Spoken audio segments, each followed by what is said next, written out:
tablet that is transforming her heart conditions, and I know it's invented by a youth barely in his 30s. With the traffic robots of the Democratic Republic of Congo, invented by a youth now just getting to her 40s.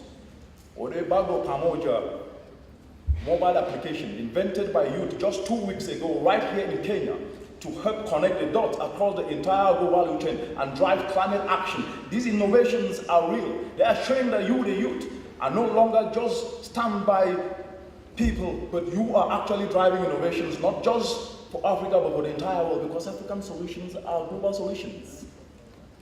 African solutions are global solutions, but the sustainable development goals to make meaning, having them work and be implemented in the African continent, will not only ensure that the world is a better place, but will devise solutions that will be able to change the world from where it is today to a better place.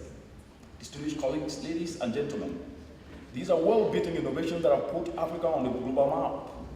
They are significant indicators of the high caliber of youth that the continent represents today, well capable of remarkable enterprises that can transform Africa and the world and ignite its economies to create socio-economic opportunities for all, for meaningful realization of the sustainable development goals. So the message is simple. The youth across the world, and more so in the African continent, have come of age, that despite the odds, they are proven to be the providers of substantial solutions to the problems in which we face today. Whether it is climate change, the solutions will not come from elsewhere. You, the youth, are already pioneering those solutions from the examples that I've already enumerated. You have proven that you are the greatest resource for the world in leading its charge towards winning the 21st century. But this is not a given, especially so in the entire African continent. It is not a given, distinguished delegates, ladies and gentlemen, because it will need a different approach to be able to do things. It will need a different way.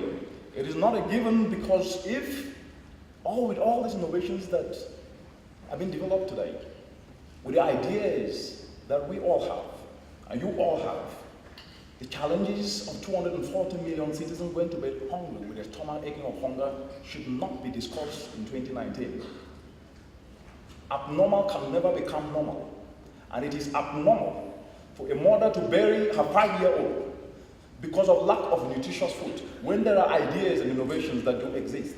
And therefore, it is quite very, very important for us to take this opportunity here today to do a thorough soul searching and ask the question, why is it that these challenges still exist in 2019? Why do we have these high levels of unemployment with youth buried under the Mediterranean Sea? And some sold into slavery for paltry amounts as they cross the Sahara Desert in search of greener pastures. These challenges are a wake-up call for us and should usher us to action. But for us to be able to do that, we must be able to do a total soul searching. And that soul searching should be able to help us understand why these challenges still do exist today. Distinguished colleagues, ladies and gentlemen, when you talk of the African continent today, if I was to narrow down the continent, the paradox of lack and missed plentiful opportunities should not even be a discussion in 2019. Africa cannot become the face of poverty. We cannot talk about poverty in 2019 and the face of Africa is the face. How is it that Africa, which is one of the most resource continents of the globe, ends up last in this age of knowledge and information? How is it that 240 million people are going to bed hungry in a continent with 65% of uncultivated arable land? Why is it that in 2019, the African continent is importing food worth $35 billion US? But at the same time, the continent is losing $48 billion US as a result of inefficiency in the entire global value chain in the name of post-harvest losses. This is paradoxical. Africa imports unemployment and exports employment. Distinguished colleagues, ladies and gentlemen, it is therefore very, very important that we do a total soul searching and answer this here today to ensure that the continent of Africa is not the face of extreme poverty, to ensure that the continent of Africa is not the face of extreme hunger, to ensure that the continent of Africa cannot become the face of high levels of youth unemployment, existing alongside immense natural world. Africa is the second largest continent, holding a vast proportion of world resources, both renewable and non-renewable, whether we're talking of gold, to chromium, to platinum, to diamond, and you name it. And all this contributes to about 74 trillion worth of global economy, but Africa only gets about 1.5% of this 74 trillion US dollars. beyond these non-renewable resources. Beyond these non-renewable resources, Africa also holds 65% of uncultivated river land. And if you look outside, Africa gets 365 days of sunshine each and every year. This is a comparative strength, what I call Africa catalytic sectors. It's agro sector and the clean energy sector. But at the same time, 620 million citizens are energy impoverished. This is paradoxical. But this comparative advantage that Africa holds today can create up to 1 trillion agro-economy if we can be able to add value to what is produced, utilizing this solar power, clean energy to add value to what is being produced today, to reverse the 48 billion that has been lost as a result of inefficiency in the entire global value chain. This represents a foundation for inclusive growth. This represents an opportunity where everyone has a decent shot at assessing social and economic rights to drive sustainable and meaningful realization of the Sustainable Development Goals.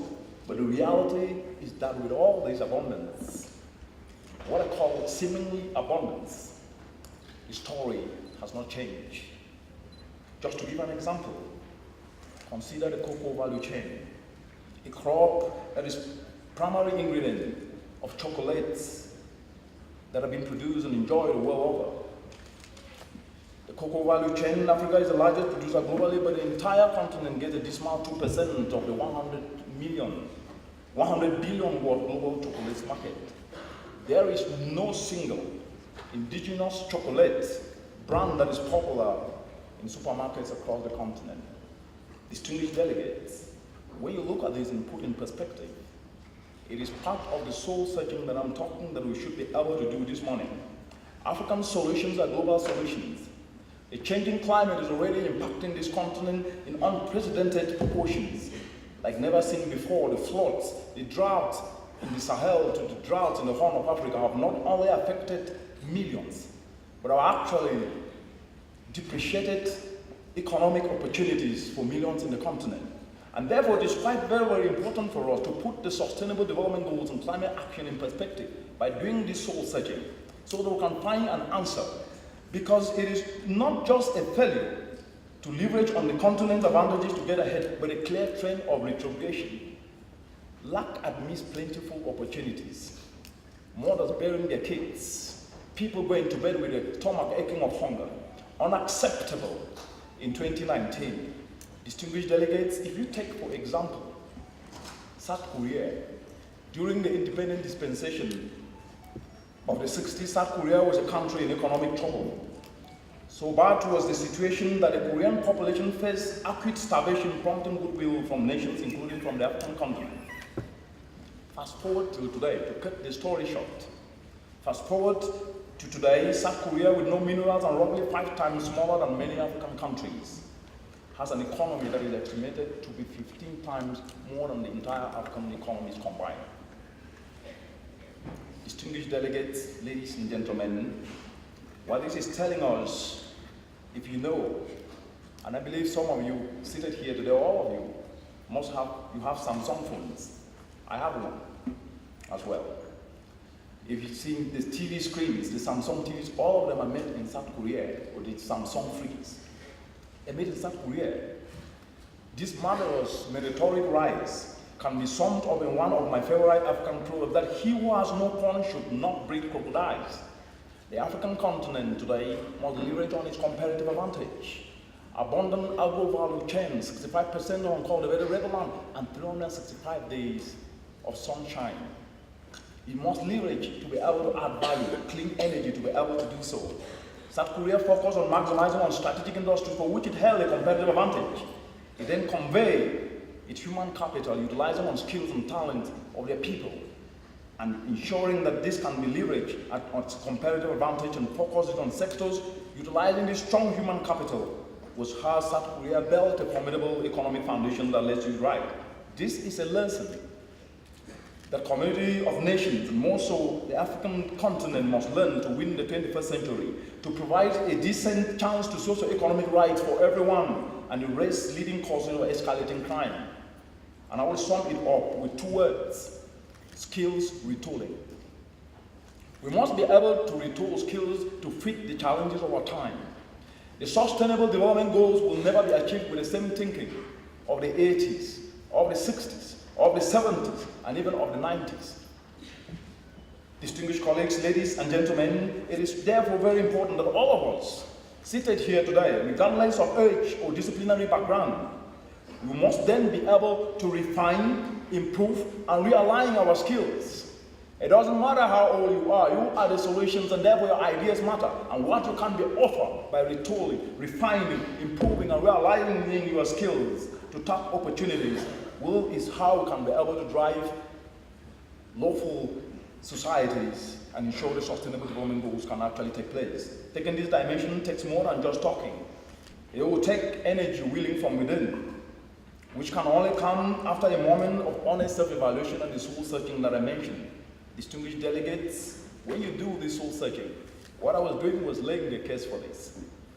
When you do this soul searching, this honest soul searching will lead us to one conclusion of why the challenges that we face more so in the African continent are still there today, where we talk of hunger, unemployment, poverty.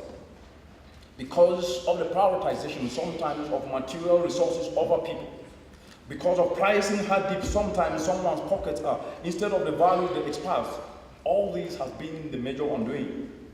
At the center of this shortcoming is the thinking that without material world or material resources we cannot do anything. That's a fallacy. This shortcoming is a common trait that permeates the entirety of society.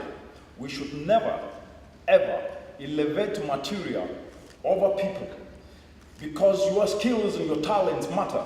We should never ever elevate material above using our ideas and logic to be able to devise solutions to the challenges that we face today. This is